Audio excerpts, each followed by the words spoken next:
I got arrested for the first time when I was 20. That's when I had tried benzos for the first time, and I stole a card, used it at a bunch of stores, and the police called me down to the police station, and they're like, is this you? Showed a camera, and I didn't ask for an attorney or anything. Ended up getting arrested on 9 felonies and 28 misdemeanors.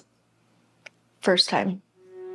Yeah, as a kid, I grew up in a home of mostly my mom. I had a stepdad and stuff. I never met my real dad. He was in his addiction.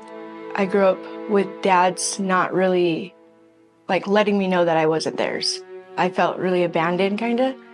I do remember me first trying drugs when I was about 14. Yeah, and then I just kept trying everything as I went down, along with the people I was hanging out with.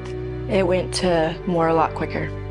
The last time I got arrested, I had met someone and I had got some what I thought was heroin, and happened to be laced with fentanyl, the pure fentanyl, and I had used it.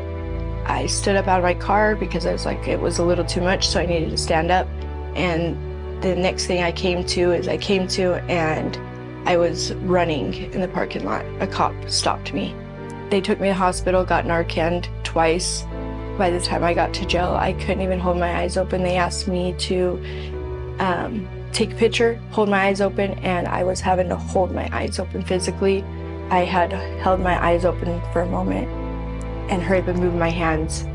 And my eyes in that picture, you could see that one is straight and one is over here. Everything was not okay. I felt scared, I felt embarrassed, I felt ashamed. And that was a real big eye-opening moment for me because it really scared me, real bad. And I remember one specific moment, and it was just a really strange moment. In the jail cell, and I was laid down on my stomach, and I was sliding across the floor. I thought about the snake in the garden, the Satan, the devil. This is the devil, this is ruining my life. I could have died tonight.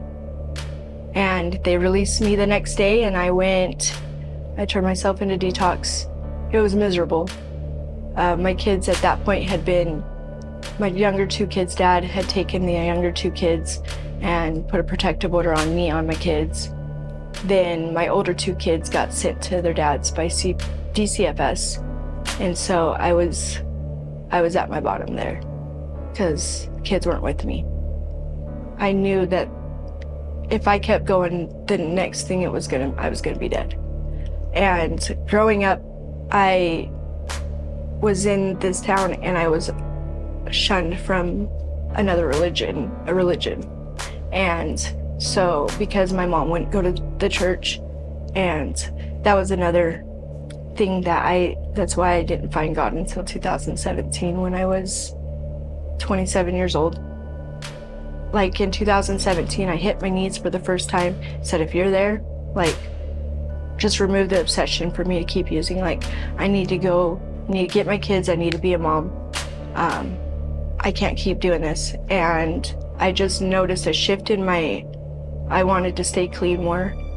When I was in treatment, my prayers had been answered because my kid's dad dropped off my kids in the middle of this protective order that I had for 165 days. He dropped them off July 4th, and I've had them since. And then come August, I kept praying that I either get my other 2 kids back, and I got them back for school, and I've had them all since. And so that I know God's here, He's with me.